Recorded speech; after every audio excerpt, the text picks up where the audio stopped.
দর্শক, বিভিন্ন রাজনৈতিক দল বিভিন্ন দিক থেকে আগে স্থানীয় সরকার নির্বাচনের দাবি তোলা হচ্ছে। সম্প্রতি প্রফেসর ইউনূসের সঙ্গে প্রধান নির্বাচন কমিশনারের বৈঠক হয়েছে। সেই বৈঠকের অভ্যন্তরে কী আলোচনা হয়েছে সেটি প্রকাশ করা হয়নি। সরকার এক ধরনের গোপনীয়তা অবলম্বন করছে। সেই প্রেক্ষাপটেই একটা আলোচনা সামনে এসেছে, সেটা হচ্ছে যদি স্থানীয় সরকার নির্বাচন হয়, সরকার যদি স্থানীয় সরকার নির্বাচনের দিকে যায়, তাহলে কার লাভ হবে, কার স্বার্থে সরকার স্থানীয় সরকার নির্বাচনের দিকে আগে যাবে।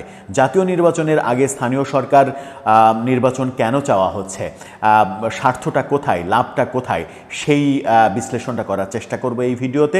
এবং সেখানে বোঝার চেষ্টা করব স্থানীয় সরকার নির্বাচনে যেখানে আওয়ামী লীগ উপেক্ষিত থাকবে, সেখানে আওয়ামী লীগের যে ভোট বাক্স, সেই ভোট বাক্সটা আদতে কোথায় যাবে, তারা ভোট দেবে নাকি কোনো একটা পক্ষে হেলে পড়বে, সেই আলোচনা করবে এই ভিডিওতে। থাকবেন পলিটিক্স টিভির নিয়মিত আয়োজনে।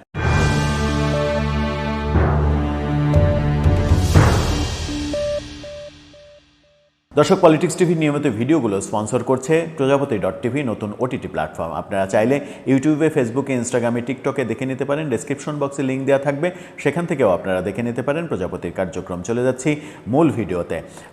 বলছিলাম, স্থানীয় সরকার নির্বাচনের যে দাবি উঠেছে চতুর্দিক থেকে, কয়েকটি রাজনৈতিক দল দাবি করছে। জামাত ইসলাম, এনসিপি, সম্প্রতি বিএনপির সঙ্গে সম্পর্ক খারাপ হয়ে যাওয়ার কারণে গণ অধিকার পরিষদ থেকেও এই দাবি তোলা হচ্ছে যে স্থানীয় সরকার নির্বাচন আগে চাই।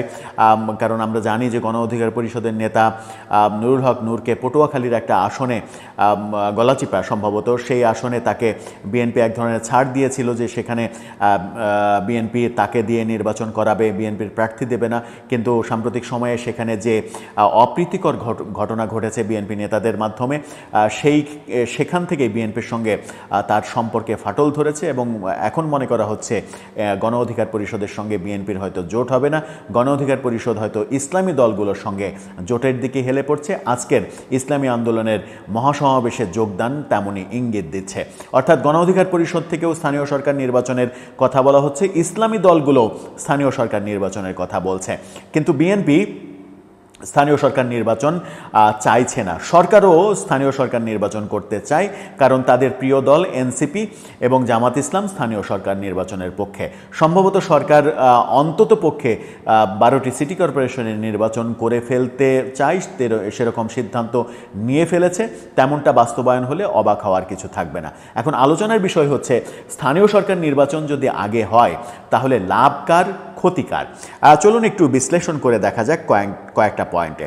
যদি স্থানীয় সরকার নির্বাচন আগে হয় তাহলে বিএনপিতে প্রচুর মনোনয়ন প্রত্যাশী লোক রয়েছে। সেই মনোনয়ন প্রত্যাশায় যারা বঞ্চিত হবে, সেই বঞ্চিত নেতারা এনসিপিতে যোগ দেওয়ার সম্ভাবনা রয়েছে। প্রশাসনের সহায়তায় এনসিপি সেই ক্ষেত্রে ভালো রেজাল্ট করার সম্ভাবনাও রয়েছে স্থানীয় সরকার নির্বাচনে। কারণ এনসিপিকে প্রশাসন একদিকে যেমন ভয় পায় এনসিপি নেতাদের, আবার অন্যদিকে সরকারের যেহেতু এনসিপি প্রিয়পাত্র, সেই কারণে প্রশাসন এনসিপিকে এক ধরনের বাড়তি সুবিধা দিতে পারে। সেই ক্ষেত্রে স্থানীয় সরকার নির্বাচনে এনসিপি ভালো রেজাল্ট করে ফেলতে পারে, যেটা ভবিষ্যতে তাদের জাতীয় নির্বাচনে কাজে দেবে। সেই কারণেই স্থানীয় সরকার নির্বাচনের কথা ভাবা হতে পারে। প্রধান নির্বাচন কমিশনারের সঙ্গে বৈঠকের রেজাল্ট কেন প্রকাশ করা হলো না, সেটাও একটা গুরুত্বপূর্ণ ব্যাপার, যে এই যে রেজাল্ট প্রকাশ করা হলো না। এবং বিএনপি নেতা সালাউদ্দিন আহমেদ দাবিও করেছেন তার প্রেক্ষিতে যে তাদের মধ্যে কি আলোচনা হলো সেটা জনসম্মুখে প্রকাশ করা হোক। তার মানে সামথিং হ্যাপেনিং, ভেতরে ভেতরে কিছু একটা হচ্ছে এবং ভেতরে ভেতরে নির্বাচন নিয়ে কিছু একটা হওয়ার ক্ষেত্রে অনুমান করা যেতেই পারে যে স্থানীয় সরকার নির্বাচনের বন্দোবস্তের দিকেই সরকার হয়তো যেতে পারে।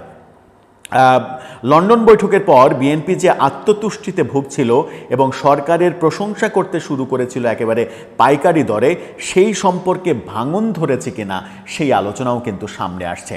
যখন প্রধান নির্বাচন কমিশনারের সঙ্গে প্রধান উপদেষ্টার বৈঠক সম্পর্কে বিএনপি কিছুই জানে না এমনটা বলছে এবং দাবি করছে যে সেই বৈঠকের রেজাল্ট প্রকাশ করা হোক, তখন কিন্তু এই ব্যাপারটা সামনে আসতেই পারে যে লন্ডন বৈঠকের পরে যে ধরনের আত্মতুষ্টিতে বিএনপি ভুগছিল সেই আত্মতুষ্টিতে কিংবা সম্পর্কে ভাঙন ধরল কিনা, যখন আমরা দেখছি আজকের মহাসমাবেশী ইসলামী আন্দোলনের মহাসমাবেশেও একটা প্রমাণ দেয় যে এনসিপি সেই মহাসমাবেশে গেছে, জামাত সেখানে গিয়েছে এবং এনসিপি, জামাত, ইসলামী আন্দোলন, ইসলামী দলগুলো, গণ অধিকার পরিষদ, এবি পার্টি, তারা সবাই মিলে একটা জোট করার চিন্তা করছে, সেরকম পরিস্থিতি আমরা দেখছি। তার মানে হচ্ছে যে লন্ডন বৈঠকে যে ধরনের সম্ভাবনার ব্যাপারগুলো আলোচনা হচ্ছিল, এনসিপির সঙ্গে বিএনপির সমঝোতার ব্যাপারগুলো আলোচনা হচ্ছিল, সেগুলো থেকে একটু পরিস্থিতি পাল্টে যেতে শুরু করেছে।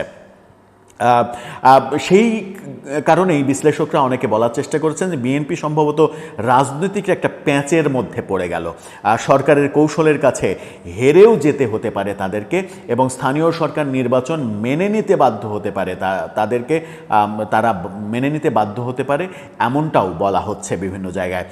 সরকারের অন্যতম একটা কৌশল ছিল বিএনপিকে নিয়ে, যেটা বিশ্লেষকদের মতামত যে বিএনপিকে নিয়ে অন্যতম একটা কৌশল ছিল বিএনপিকে নির্বাচনের কথা বলে আস্থায় আনা হবে, আস্থায় এনে সংস্কারের ব্যাপারে বিএনপির কাছ থেকে সর্বোচ্চ ছাড় আদায় করা হবে, যেটি সরকার আদায় করে ফেলেছে। এর মাঝে বেশিরভাগ ইস্যুতে বিএনপির মতামত পজিটিভ করে ফেলেছে সরকার। যেমন প্রধানমন্ত্রী 2 মেয়াদের বেশি, অর্থাৎ 10 বছরের বেশি কেউ হতে পারবেন না, কোনো একজন ব্যক্তি 10 বছরের বেশি প্রধানমন্ত্রীর দায়িত্ব পালন করতে পারবেন না, এটা বিএনপি কোনোভাবেই মানতে রাজি হচ্ছিল। সর্বশেষ কিন্তু বিএনপি মেনেছে, অর্থাৎ বেশিরভাগ সংস্কার প্রসঙ্গেই বিএনপির মতামত সরকার পেতে সমর্থ হয়েছে।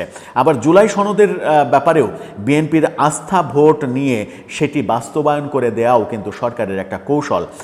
আখেরে এই কৌশলে আখেরে লাভটা কিন্তু এনসিপির, অর্থাৎ বিএনপিকে এক ধরনের রাজনৈতিকভাবে আস্থায় এনে সরকার বিএনপির কাছ থেকে যতটুকু নেয়ার ততটুকু নেয়ার পরে এক ধরনের ইউটার্ন করার কৌশল নিয়েছিল, এমনটা বিভিন্ন বিশ্লেষক বলার চেষ্টা করছেন, যার দৃষ্টান্তগুলো বোধহয় সামনে আসতে চলেছে।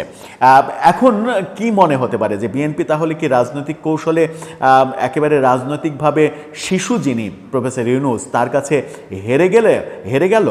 বিএনপির রাজনীতির প্যাঁচে প্রফেসর ইউনূসের সঙ্গে পারল না, নাকি প্রফেসর ইউনূসের সঙ্গে রাজনীতি বোঝা কিংবা রাজনৈতিক প্যাঁচের লোকজনের সখ্যতা রয়েছে?